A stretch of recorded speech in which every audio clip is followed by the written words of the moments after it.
Have you ever tried to use a third-party smartwatch on your iPhone, but it kind of sucks? Or have you wondered, why does iPhone Tap to Pay only seem to work with Apple Pay? Well, the answer, according to the US Department of Justice, is Apple has been rigging the game. We allege that Apple has consolidated its monopoly power, not by making its own products better, but by making other products worse. So the DOJ is suing. 88 pages alleging Apple broke antitrust laws, intentionally making the smartphone experience worse for everybody as a way of maintaining a monopoly. It's not the first time Apple's been sued for being anti-competitive, but this is the broadest case against it we've seen. The Justice Department has just filed a landmark antitrust suit against Apple. Let's go through it.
That the DOJ really is honing in on is the ways in which Apple makes conscious product decisions to make it so it's really inconvenient to be outside their ecosystem. Apple knew this would push people to buy the Apple Watch and establish it as an iPhone differentiator, says the DOJ. Basically, it would reinforce the moat, make the Apple Watch experience clearly better than that of other watches, in part by making the experience of other watches worse. And once you're hooked, who's going to switch to Android if it means this watch, which probably cost you hundreds of dollars, becomes useless? If all you've done is make a really good product, that never becomes illegal. The claim is that they've done things artificially to make other companies unable to compete effectively. And if that's the claim, that's not the same as simply making a good product. The lawsuit also raises digital wallets as a big red flag. For years, Apple has made it impossible for any third-party wallet to use its tap-to-pay functionality. That's starting to change in the EU, but only after years of legal and political fights. So that Apple wallet carrying all of your credit card information, personal ID, movie tickets, even your car keys, and Apple Pay for contactless payment at a store, that's territory Apple has carved out for it and itself only. And it's made a lot of money doing it. A percentage, 15 basis points on every credit card purchase with Apple Pay. And the estimate from the US Consumer Financial Protection Bureau is Apple Pay facilitated nearly $200 billion in transactions in the last fiscal year. Do the math, with that take, Apple's cut could be a cool 300 mil. There's a whole section of the lawsuit devoted to so-called super apps and how Apple undermined their success on the iPhone because they saw them as fundamentally disruptive. Super apps are basically what they sound like. Apps that are designed to do lots of different things, almost like dashboards that can connect you to many different mini programs and functions. WeChat is an example of that. You can use it for text messaging, voice messaging, video conferencing, gaming, photo and video sharing, social media, even mobile payment. It's big in China, but not so much here. Apple, according to the lawsuit, handicapped these types of apps because it worried if the app became too useful, too all-encompassing, it can do everything, then the smartphone experience might become more about the app than the phone it's running on. According to the lawsuit, Apple saw these apps as a major headwind. There's this repeated reference to low stickiness and low switching cost, meaning people might feel less attached to their iPhones if they could get cheaper Android phones with just as effective an app. Super apps could replace usage of the native OS and apps, resulting in the commoditization of smartphone hardware. Basically, Apple doesn't want its iPhone to play second fiddle to any app. So, the DOJ says, Apple restricted how these apps can monetize, how they can advertise, right down to banning the use of icons or tiles for mini programs within the app. Apple's defense has been its rules do permit super apps, and the difference is that culturally in the US and in other markets around the world, people are not interested in using those so-called super apps.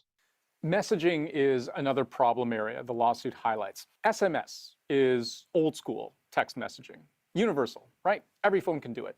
But the iPhone blocks third-party apps from using it. So if you use WhatsApp, and let's say you want to message someone who doesn't have WhatsApp, and I'll just do that here. Let's type in a random number in Toronto, 1234567, and WhatsApp is going to tell me this phone number is not on WhatsApp. You're out of luck. That's not the case, though, for Apple's proprietary messaging app.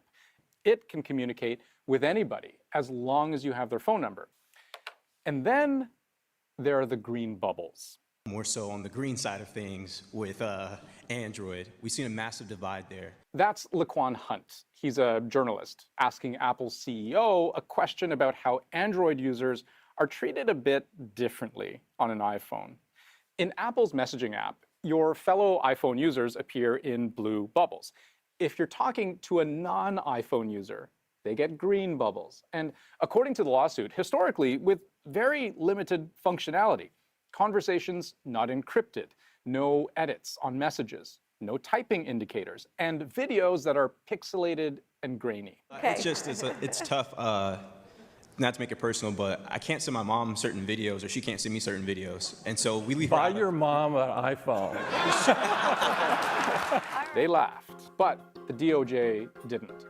Its take is that this all sends a message to customers that any other phone or app is just inferior, when it's actually Apple blocking functionality. And this rivalry between Apple and everyone else, it becomes a real thing where you'll have these chats, especially among teens, when in comes an Android user, and then all of a sudden it's like, who just broke the chat? It sounds trivial and silly, but it's a thing. And the iPhone's grip on teens, in particular, is something the DOJ has taken into account. According to a survey of nearly 10,000 teens in the US, 87% of them owned an iPhone, and 88% expected the iPhone to be their next phone purchase. In 2023, Apple brought in over $380 billion in revenue, and about 52% of that came from iPhone sales. And Apple constitutes about only 23% of the smartphones worldwide, but the DOJ estimates about 70% of the US smartphone market. Apple is actually worth almost $3 trillion. For years, it took a 30% cut on the price of all apps, took a 30% cut on all in-app transactions, and last fiscal year, it raked in almost $400 billion, about a quarter of that pure profit. Most countries aren't worth as much as Apple is. The iPhone is the most dominant smartphone platform and ecosystem in the world. Now, maybe at this point, you're thinking, doesn't Apple have a right to do what it wants with its platform? In the United States, you're allowed to charge very high prices. You're allowed to say, this is my platform. If you want to play on my platform, it's going to cost you money. That can't be the essence of the violation. It has to be that on top of that, on top of simply charging people a lot to play in their sandbox, they've made it impossible for other sandboxes to compete effectively. And that's where the fight's going to be. Apple responds to the lawsuit in part by saying, this lawsuit threatens who we are and the principles that set Apple products apart in fiercely competitive markets. It continues, if successful, it would hinder our ability to create the kind of technology people expect from Apple, where hardware, software, and services intersect. But ultimately, the DOJ's perspective is this, that the iPhone, above all else, is a platform to do many things. You use it to make calls, sure, but you also use it to listen to music, send text messages, take pictures, play games, watch videos, do your shopping. And a platform, fundamentally, should offer a level playing field to those who do business there. For Apple to willingly open the door to third-party developers, stack the deck in such a way to keep people locked into Apple's ecosystem, that, says the DOJ, is unfair. People think about breaking up the big firms. That almost never happens. This case is likely simply going to come down to ordering Apple to make certain changes in the way they do business going forward. The accusation against Apple is that it is a monopoly. And monopolies, if they're found to be so, can be broken up. This case, though, could take years to make its way through the courts.